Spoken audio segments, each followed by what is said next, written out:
तो दोस्तों आज के इस वीडियो में हम पढ़ने वाले हैं उत्सर्जन तंत्र यानी कि एक्सक्रीटरी सिस्टम को, और बहुत कम समय में मैं इस पूरे टॉपिक को कंप्लीट करवाने वाला हूं। तो चलिए दोस्तों वीडियो को स्टार्ट करते हैं। सबसे पहले है उत्सर्जन।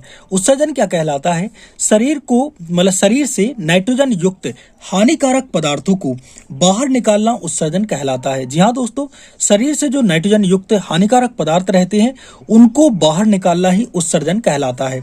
उत्सर्जन 3 प्रकार का होता है। एक होता है अमीनोटैलिज्म, एक होता है यूरियोटैलिज्म और एक होता है यूरिकोटैलिज्म। ठीक है, अमोनियोटैलिज्म मतलब यहाँ पे देखिए नाइट्रोजन युक्त जो उत्सर्जित पदार्थ होते हैं अमोनिया, तो अमोनियोटैलिज्म यानी कि अमोनिया को बाहर निकालना, ये एक प्रकार से वो अमीनोटैलिज्म कहलाएगा।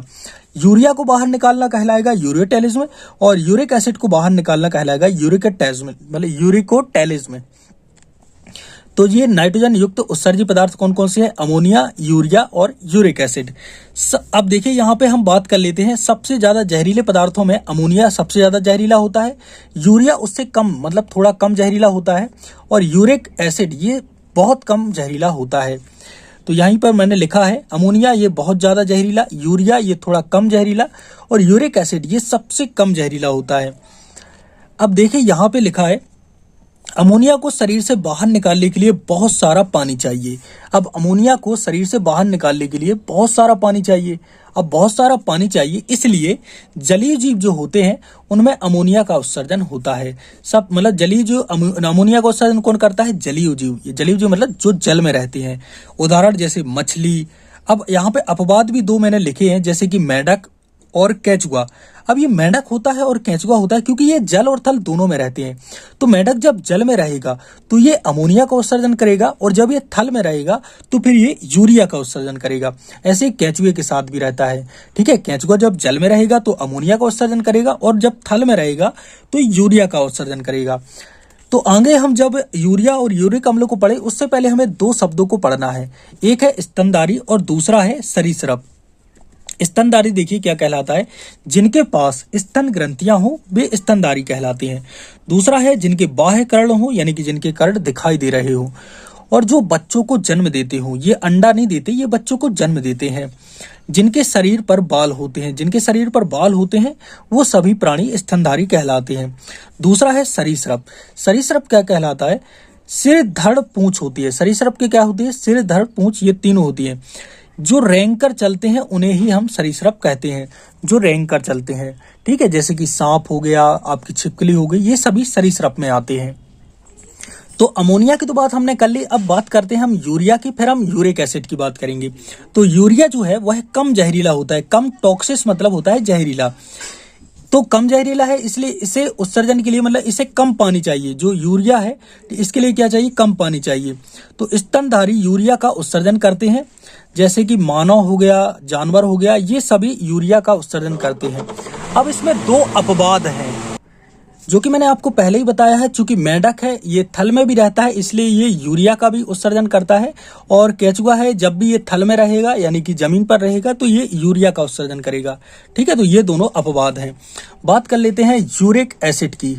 यहाँ पे देखिए यूरिक एसिड ये सबसे कम जहरीला होता है, और इसलिए इसे सबसे कम पानी चाहिए। अब यहाँ पे देखिए सभी कीड़े मकोड़े यूरिक एसिड का उत्सर्जन करते हैं, यानी कि जितने भी कीड़े मकोड़े रहते हैं ये सभी यूरिक एसिड का उत्सर्जन करते हैं। और कभी कभी आप लोगों ने देखा होगा कि आप लोग जब गाड़ी वगैरह चलाते होंगे तो फिर आंख में आपके जो कीड़ा वगैरह चला जाता है तो वो आपकी आंख में जाता है, तो वो क्या करता है? वो मूत्र विसर्जन आपकी आंख में कर देता है। तो यूरिक एसिड वो रहता है, और इसके कारण आपको एक प्रकार से आंख में जलन सी होती है। ठीक है, तो ये यूरिक एसिड का उत्सर्जन करते हैं। ठीक है, कीड़े मकोड़े।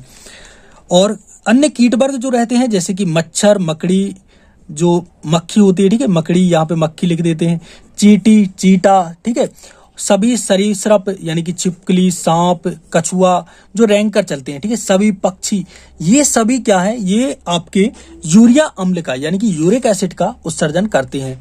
तो यहाँ पे हमने तीनों एसिड की बात कर ली है, अमोनिया, यूरिया और यूरिक अम्ल। मतलब कौन सा किस एसिड का कौन उत्सर्जन करता है। अब दोस्तों हम पढ़ने वाले हैं मनुष्य के उत्सर्जन तंत्र के प्रमुख जो अंग हैं उनके बारे में। यहाँ पे देखिए आप चित्र से बहुत अच्छे तरीके से समझ जाएंगे। ये मनुष्य का उत्सर्जन तंत्र है, ठीक है। यहाँ पे ये जो है ये वृक्क है आपका, ठीक है, यानी कि एक प्रकार से गुर्दा भी इसे कह सकते हैं और इसी को किडनी कहा जाता है, ठीक है। तो ये वृक्क है, दो गुर्दे होते हैं, 2 किडनी होती है, सभी को ये पता है आप लोगों को। और यहाँ पे देखिए ये है, यहाँ पे ऊपर जो है ये जो दिख रहा है ना आपको, ये एक प्रकार से आपकी होती है, तो ये जो होती है ना ये होती है अधिवृक्क ग्रंथि, ठीक है। इसके बारे में अपन बाद में पढ़ेंगे, अभी अपन यहाँ पे समझ लेते हैं ये संरचना क्या बताती है। तो दोस्तों क्या होता है किडनियों में, क्या होता है आपका जो खून रहता है ना, ठीक है, किडनियों में क्या रहता है, जो खून रहता है उसकी सिराएं जुड़ी रहती हैं यहाँ पे किडनी से। तो खून मतलब वह यहाँ से जाती हैं, तो क्या होता है किडनियों में जो आपका खून है ना उसका एक प्रकार से छनता है खून, ठीक है, ये मान लो। और वह छन के आपके यहाँ से देखिए ये जो है ना, ये यहाँ पे देखिए ये मूत्र वाहिनी है, ठीक है, क्या है मूत्र वाहिनी। तो मूत्र वाहिनी जो रहती है ना इनसे आपके मूत्राशय में बाथरूम आएगी और उसके बाद आपके मूत्र मार्ग से बाथरूम का क्या हो जाएगा, निकल जाएगा, ठीक है। तो ये चीजें यहाँ पे इस चित्र के द्वारा आप लोग समझ सकते हैं। अब हम थ्योरी को पढ़ते हैं, ठीक है, चित्र तो सभी लोग जानते हैं। अब यहाँ पे देखिए थ्योरी क्या कहती है। मनुष्य का उत्सर्जन तंत्र, मनुष्य में एक जोड़ी वृक्क यानी कि किडनी होती है, एक जोड़ी मूत्रवाहिनी होती है यानी कि 2 मूत्रवाहिनी होती है। यहाँ पे देखिए 2 किडनी है, दो मूत्रवाहिनी है, एक मूत्राशय है, ठीक है, और एक मूत्राशय है जहाँ पे मूत्र रख जाता है, ठीक है, और एक मूत्र मार्ग है, ठीक है। तो यहाँ पे मूत्रा मार्ग लिख गया है, मूत्र मार्ग होता है। तो ये सभी चीजें यहाँ पे दी गई हैं। अब बात कर लेते हैं सबसे पहले एक जोड़ी वृक्क यानी कि किडनी की, ठीक है, और किडनी को ही गुर्दा कहते हैं, तो इससे आप लोगों को घबराना नहीं है, ठीक है। तो एक जोड़ी वृक्क उदर गुहा में करेस्कु यानी कि रीढ़ की हड्डी, इस दंड के करेस्कु दंड यानी कि होता है रीढ़ की हड्डी के दोनों ओर पाए जाते हैं। इनका कार्य रक्त को छानकर मूत्र का निर्माण करना होता है। तो रक्त को छानकर मूत्र का निर्माण कौन करता है, किडनी करती है। प्रत्येक वृक्क की जो लंबाई होती है वह 10 सेंटीमीटर होती है। प्रत्येक वृक्क की जो लंबाई होती है वह 10 सेंटीमीटर, लगभग 10 सेंटीमीटर होती है और चौड़ाई 6 सेंटीमीटर, मोटाई 4 सेंटीमीटर और वजन होता है 150 से 160 ग्राम। यानी कि आपकी किडनी का वजन है ना वह 150 ग्राम से 160 ग्राम के बीच में होता है। प्रत्येक वृक्क, ठीक है, प्रत्येक वृक्क सेव के बीज के आकार का, यहाँ पे बीज लिखना है, ठीक है, सेव के बीज के आकार का लाल भूरा होता है। और इसका ये मान लो ये आपका एक तरफ का मैंने वृक्क बनाया है, ये आपके सेव के बीज के आकार का रहता है। अब बात कर लेते हैं नेफ्रॉन्स की, जो कि वृक्काणु कहलाते हैं, जो कि आपके जो वृक्क होता है यानी कि किडनी होती है उसी के अंदर का अंग है। तो यहाँ पे देखिए ये है वृक्क, ये क्या है, वृक्क का चित्र है। तो यहाँ पे क्या होता है, सबसे पहले तो मैं आप लोगों को बता दूं, यहाँ पे देखिए ये है यहाँ पे ये है पेरिटोनियम झिल्ली, और यहाँ पे ये जो दिख रहा है ना आप लोगों को ये कहलाता है रीनल पेल्विस, ठीक है, रीनल पेल्विस, ये क्या है, रीनल पेल्विस अंदर वाला। और ये है ये ऊपर वाली जो झिल्ली है वो क्या है, पेरिटोनियम झिल्ली। ये जो रहते हैं ये कहलाते हैं रीनल के पिरामिड, ये क्या कहलाते हैं, रीनल के पिरामिड। और ये कहलाता है रीनल कॉर्टेक्स, अंदर वाला ये भाग है ये कहलाता है रीनल कॉर्टेक्स। और ये रहता है आपका वृक्क का चित्र, ठीक है। वृक्क के अंदर जो रहता है वो कहलाता है नेफ्रॉन्स। वृक्क के अंदर क्या होता है, वो होता है नेफ्रॉन्स। तो नेफ्रॉन्स का चित्र भी अपन जान लेते हैं। देखिए यहाँ पे ये दिखाई दे रहा है नेफ्रॉन्स, ठीक है, इसके बारे में अभी अपन पढ़ेंगे। तो नेफ्रॉन्स को पहले अपन थ्योरी से समझ लेते हैं कि क्या नेफ्रॉन्स क्या कहलाता है। तो वृक्काणु को उत्सर्जन तंत्र की एवं वृक्क की इकाई कहा जाता है। वृक्काणु को उत्सर्जन तंत्र की एवं वृक्क की इकाई कहा जाता है। प्रत्येक वृक्क में 1.25 मिलियन यानी कि एक प्रकार से आप ये मान लो लगभग 12.5 लाख यानी कि 10 लाख से अधिक वृक्काणु होते हैं। एक किडनी में 10 लाख से ज्यादा नेफ्रॉन्स यानी कि वृक्काणु पाए जाते हैं। वृक्काणु यानी कि नेफ्रॉन्स का कार्य रक्त को छानकर मूत्र बनाना होता है। नेफ्रॉन्स का कार्य क्या होता है, रक्त को छानकर मूत्र बनाना होता है। अब यहाँ पे देखिए ये पूरी की पूरी ये विधि है ना, ये पूरा का पूरा ये प्रपंच है ना, ये वाला प्रपंच, ये पूरा का पूरा कौन करता है, नेफ्रॉन्स करती हैं। ये तुम्हारे जो ये मैंने चित्र बनाया ना, ये तुम्हारे जो वृक्क है ना, किडनी है ना, इसमें लगभग 12-13 लाख नेफ्रॉन्स पाए जाते हैं, ठीक है। देखिए सबसे छोटा यहाँ पे देखिए ये होती है रक्त कोशिका। रक्त कोशिका से ये है, मैंने जो नीले कलर की बनाई है ना, रक्त कोशिका से आपका यहाँ से रक्त जाता है और यहाँ से वापस निकल जाता है, ठीक है। तो यहाँ पे क्या होता है, ये एक प्रकार से बॉमन स्फुट होता है। यहाँ पे देखिए बॉमन स्फुट, ये क्या है, जो नेफ्रॉन्स की कप नुमा संरचना है ना, ये क्या करती है, यहाँ पे रक्त को छानती है और उसके जो अपशिष्ट पदार्थ रहते हैं ना रक्त में, जो मतलब एक प्रकार से हानिकारक पदार्थ रहते हैं ना, उसको इस कटोरे में भर के इस नली के द्वारा ऐसे ले आती है। तो यहाँ भी वो इसको छानेगी, यहाँ पे भी छानेगी, यहाँ पे भी छानेगी, और ऐसे ऐसे करते हुए यहाँ पे संग्राहक नलिका में आपके जो अपशिष्ट पदार्थ है, यानी कि एक प्रकार से मूत्राशय है, यहाँ से अब वापस निकल जाएगा आपके मूत्राशय की ओर, ठीक है। तो ये रहता है, मतलब मूत्रवाहिनी के बाद मूत्राशय और फिर मूत्रमार्ग से निकल जाएगा। तो यहाँ पे देखिए मैं कुछ यहाँ पे चीजें बता रहा हूँ। यहाँ पे ये जो गुच्छा है इसको कहते हैं ग्लोमेरुलस, ठीक है, ग्लोमेरुलस। ये नलियों का एक गुच्छा रहता है, ठीक है। यहाँ पे ये रक्त कोशिका मैंने आप लोगों को बता दिया है, जो कि नेफ्रॉन्स की कपनुमा संरचना है, ठीक है। यहाँ पे रहता है पीसीटी यानी कि प्रोक्सिमल, ठीक है, कन्व्यूलेटेड और टोब्यूलेट्स, ठीक है। मेरे को ज्यादा इंग्लिश नहीं आती है, फिर भी मैं जो भी है मैं कोशिश करता हूं बोलने की। यानी कि समीपस्थ कुंडलिन नलिका, क्योंकि मैं यार हिंदी मैंने बहुत ज्यादा पढ़ी है। अब यहाँ पे देखिए ये होता है, ये जो रहता है ये रहता है हैंडले कूप, और यहाँ पे ये रहती है आपकी संग्राहक नलिका, यहाँ पे ये रहती है दूरस्थ कुंडलित नलिका, डीसीटी, ठीक है। तो ये चीजें आपके नेफ्रॉन्स, यानी कि नेफ्रॉन्स का ये पूरा का पूरा इतनी संरचना है नेफ्रॉन्स की, ठीक है। और बाकी मैंने उसके जो डिस्क्राइब है वो मैंने आपके कर दिए हैं। डीसीटी का भी मैंने यहाँ पे फुल फॉर्म लिखा है, ठीक है, जिसको जो समझना है समझ ले। यहाँ पे थोड़ी सा मैंने इसमें दाब का भी मान बताया है, क्योंकि ये जो आपका नेफ्रॉन्स रहता है, यहाँ पे जो ग्लोमेरुलस रहती है ना, ग्लोमेरुलस, ये क्या करती है, एक प्रकार से आपकी फिजिक्स पे काम करती है। यानी कि दाब बराबर क्या होता है, बल बटे क्षेत्रफल। तो दाब में क्या रहेगा, दाब यदि बढ़ेगा तो क्षेत्रफल कम हो जाएगा। यानी कि देखिए यदि एरिया कम होगा तो दाब बढ़ेगा, ठीक है, और एरिया ज्यादा होगा तो फिर दाब कम हो जाएगा। ये यहाँ पे सिंपल सी चीज दी गई है।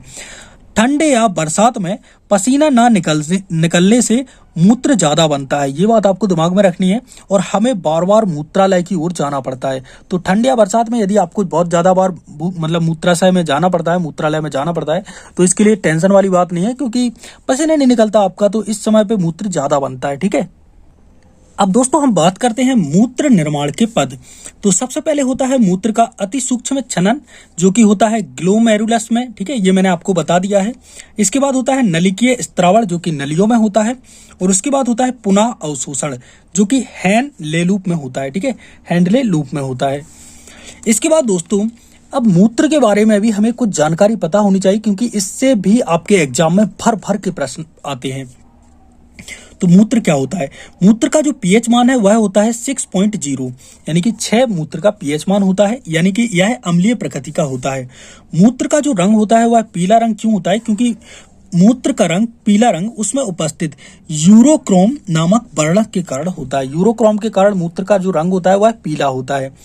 नंबर 3, वे पदार्थ जो मूत्र की मात्रा में वृद्धि करते हैं डाईयूरेटिक पदार्थ कहलाते हैं। डाईयूरेटिक पदार्थ जैसे कि चाय, कॉफी, सोडा, चावल, अल्कोहल, यानी कि इनका सेवन जो ज्यादा करेगा, चाय जो ज्यादा पिएगा, कॉफी ज्यादा पिएगा, सोडा ज्यादा पिएगा, चावल बहुत ज्यादा खाएगा और अल्कोहल पिएगा, तो इसके मतलब मूत्र की मात्रा में बहुत ज्यादा वृद्धि हो जाती है। और ये जो पदार्थ हैं इन्हीं को क्या कहते हैं, डाईयूरेटिक पदार्थ, डाईयूरेटिक पदार्थ। अगला पॉइंट है मूत्र की जो गंध है उसमें उपस्थित यूरोनोड, ठीक है, यहाँ पे एड़ा बना, यूरोनोड पदार्थ के कारण आती है, यूरोनोड पदार्थ के कारण आती है, यूरिनोड, ठीक है, नॉन बोलते हैं मेरे को। मूत्र का जो रंग है वह ज्यादा पीला तब होता है जब मानव कम पानी पीता है। यानी कि यदि आप 3 लीटर से कम पानी पीते हैं तो धीरे धीरे आपकी जो मूत्र है उसका रंग क्या हो जाता है, पीला हो जाता है, ज्यादा पीला होता है, जबकि मूत्र का रंग होना चाहिए हल्का पीला। अत्यधिक यानी कि 99% लोगों की किडनी खराब होती है, क्यों होती है, क्योंकि अल्कोहल से। जो लोग मतलब अल्कोहल का मतलब सेवन करते हैं तो उनकी क्या होती है, किडनियां खराब हो जाती हैं, फिर बाद में बोलते हैं किडनी दे दो अल्लाह के नाम पे। अबे किडनी है, भीख थोड़ी है। बहुत ज्यादा मात्रा में दवाइयां लेने से 100 में से यानी कि लगभग 1% व्यक्ति के, यहाँ पे 0.1 नहीं लिखना है, यहाँ पे 1% व्यक्ति की किडनी खराब हो जाती है। यानी कि आप पूरे 365 दिन दवाइयां ले रहे हो, ऐसे ऐसे आप यदि 3-4 साल दवाई लेते रहे ना, तो फिर आपकी किडनी का खराब होना, मतलब ये मान लो कि बहुत ज्यादा चांस है कि आपकी किडनी अब खराब हो जाएगी। 3-4 साल मतलब रोज आप 10 दवाई ले रहे हो, 10 टैबलेट खा रहे हो, तो ऐसा भी नहीं करना भाई मेरे दोस्त। मूत्र के द्वारा शरीर की गंदगी बाहर आती है, तो पेशाब यदि आपको आ रही है, ये बहुत अच्छी बात है, तुम्हारे शरीर की जो गंदगी है वो बाहर जा रही है। डायलिसिस यानी कि अपोहन को कृत्रिम गुर्दा भी कहते हैं। तो अपोहन में क्या होता है कि आपकी दोनों किडनियां खराब हो जाती हैं, ठीक है, तो फिर आपके एक प्रकार से हफ्ते में 2 बार, यानी कि यदि दोनों किडनियां खराब हो गई हैं तो आपका खून है ना वह साफ होता है, उसी को डायलिसिस कहते हैं, ठीक है। अब यहाँ पे लिखा है जीव और यहाँ पे लिखा है उत्सर्जी अंग, तो इसको मैं जूम करता हूं पहले तो झींगा है, इसका उत्सर्जी अंग होता है हरी ग्रंथि। तिलचट्टा का उत्सर्जी अंग होता है मेलपिथियन नलिका। प्लेनिया, ठीक है, प्लेनेरिया, यहाँ पे देखिए प्लेनेरिया, चपटे क्रमी और यहाँ पे देखिए टिटेलमी, यहाँ पे टिटेलमिन थीस, ठीक है। मेरे को थोड़ी सी यार ये बोलने में अंग्रेजी शब्द सारे दिक्कत देते हैं। टिटेलमिन, ठीक है, टिटेलमिन थीस, और इसमें पाए जाते हैं, मतलब इसका उत्सर्जी अंग होता है इन तीनों का ज्वाला कोशिका, ठीक है। आप लोग पढ़ लेना, बाकी मैं लिख देता हूँ, मेरे को दिक्कत नहीं आती। यहाँ पे लिखा है प्लेटी, फिर उसके बाद प्लेटीटेलिज्म या टेलमिन थीज, ये लिखा है, ठीक है। यहाँ पे मैंने ये लिख भी दिया। अब देखिए मूत्र में जो सामान्य घटक होते हैं, मूत्र में क्या होता है, पानी होता है 96%, यूरिया होता है 2%, और अदर में आप मान सकते हो क्रिएटिनिन, खनिज, NaCl, ये सभी होते हैं आपके 1 से 2%। तो ये पूरा का पूरा आज के वीडियो में हमने जाना है, क्या जाना है, हमने पूरा का पूरा जो उत्सर्जन तंत्र है इसके बारे में जाना है। तो यहाँ पे हमारा जो वीडियो है वो होता है समाप्त। आई होप दोस्तों आपको ये वीडियो पसंद आया होगा। जहाँ पे मेरे से त्रुटि हुई है मैं उसके लिए क्षमा मांगता हूँ, क्योंकि त्रुटि तो इंसान से ही होती है ना। तो मिलते हैं एक और नए वीडियो के साथ, तब तक के लिए जय सिया राम।